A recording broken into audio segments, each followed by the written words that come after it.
Gavin Feast is a late starter in rallying, but the farmer from just outside Tauranga is already making his mark in the Rally Challenge. I'm Gavin Feast, live in Tauranga, doing Cat 5 this year. So rallying for me started at about 7 or 8 years old, I think it was. A friend of my dad's raced a Mark II BDA Escort in the 1977 Heatway Rally. He took me for riding it prior to the rally. I remember getting out thinking that was fun. 2008 ended up with a friend doing Dale Perry's Rally Drive weekend course in Maramaroa, and that was awesome fun, and came home and proudly told Kristen that the rally career was about to, take off finally, and got the big resounding double thumbs down, and it was like, no, no. As the boys got older, they started tearing around in cars and telling them that that's, if they want to do that, that's motorsport. So a good mate of mine, Matt Hayward, hooked me up with Dave Laughlin's version 7 Subaru.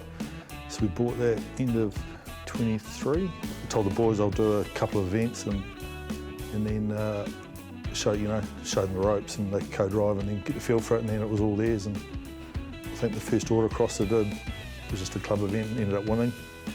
And I got out thinking, man, that was, like, damn, that's fun. That's fun.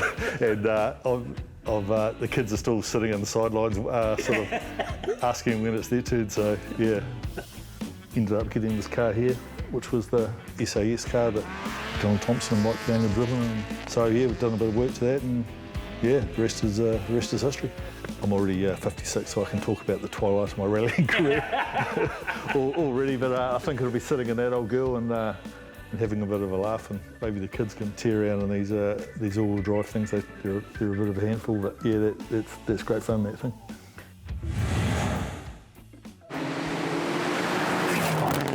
Caleb McDonald would lead the Rally Challenge cars on the stages.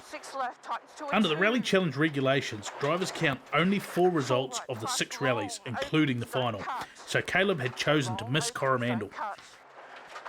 Caleb just has to finish ahead of Josh Keeley to maintain his lead in the Rally Challenge, so doesn't need to push too hard on this opening stage. 6 right, minus.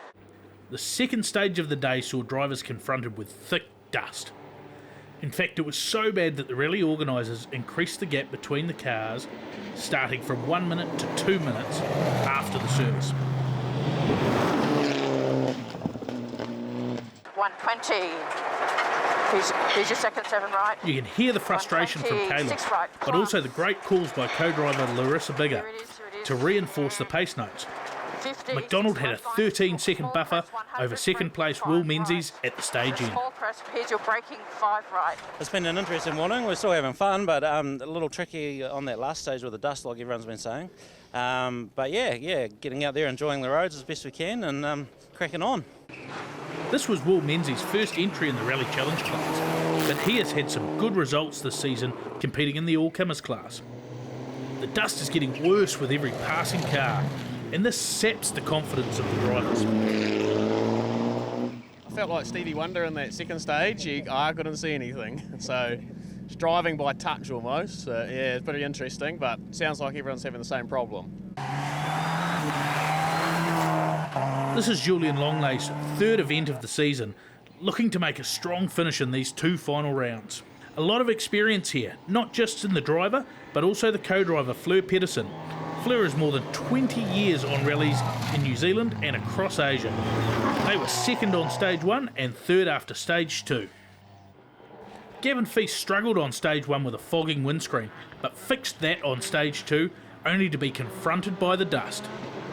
He was fastest through the stage and went into the service in 4th, just 6 seconds down on Longley. Josh Keeley's car was repaired after hitting cattle at Rally Coromandel.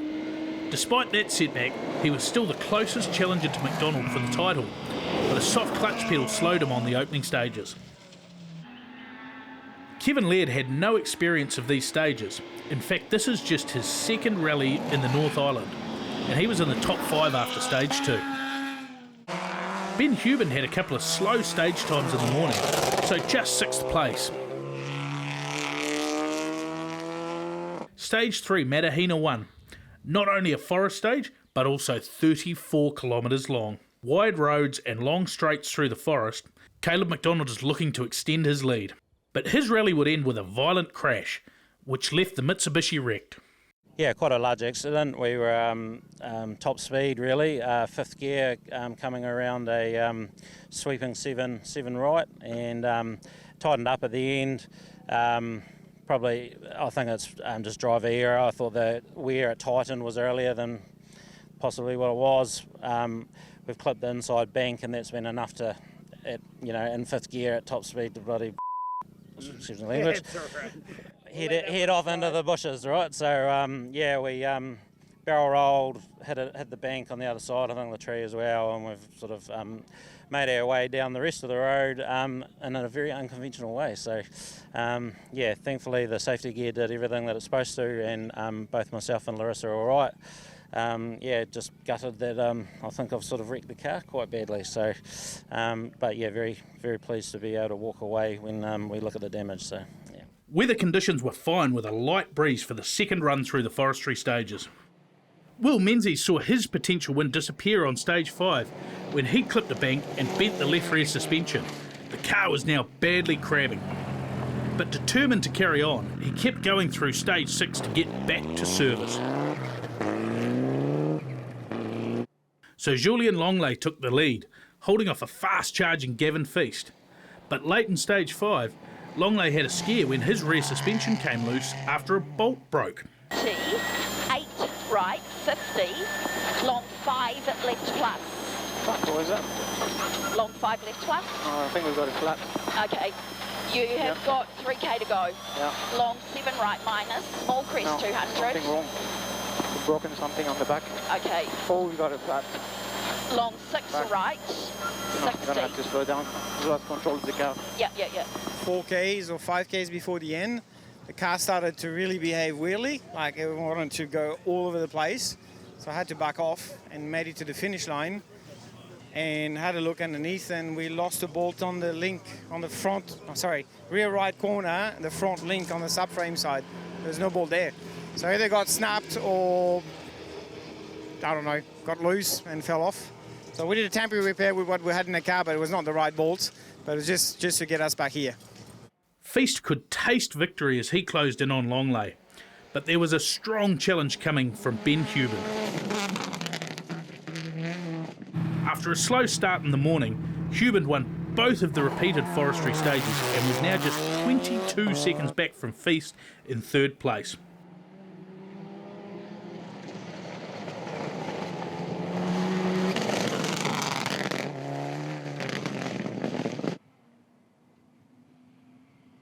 Josh Keeley was now finding better pace, so would move up to fourth.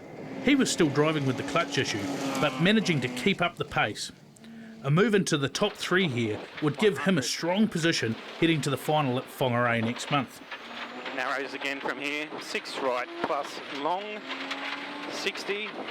7 left. Kevin Laird admitting that seeing McDonald's crash car in the forest had been sobering. He had backed off to hold his position. To be honest, I saw my mate Caleb crashed off, and it really put me off for probably this last stage too. I found it quite hard to get back into it, so a bit of a service now and a reset, and I think it'll help me mentally to get back into the game. Stage 8 saw Longley slowed with a fuel pressure issue. The engine was surging, but at least the suspension was holding together after the fix and service, and he went into stage 9 with just a 1 second lead over Gavin Feast. That came to a stop on stage 9.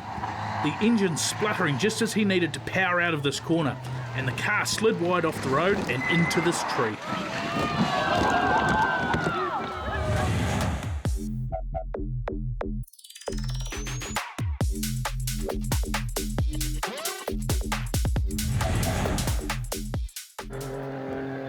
About 3Ks from here, we had a fuel pump issue, I reckon, because the fuel pressure just kept dropping, coming back, and dropping, coming back. So engine cut off and then back on and off. And we were just hoping to try and make it to the finish line to then fix it. And yeah, we got to that corner, the car started sliding, I put my foot down on the accelerator and nothing, no response. And it just went drifted until we landed here. So yeah, very disappointed. So Gavin Feast was in a position to take the class win, but he was battling his own engine issues. Ben Hubin had been winning stages as well, so it was all on. Another stage win here for Hubin on the feature stage would see him take the lead. It had been a complete reverse of his slow pace in the morning, where he had been slowest on stage 2, but then won 5 of the following 6 stages.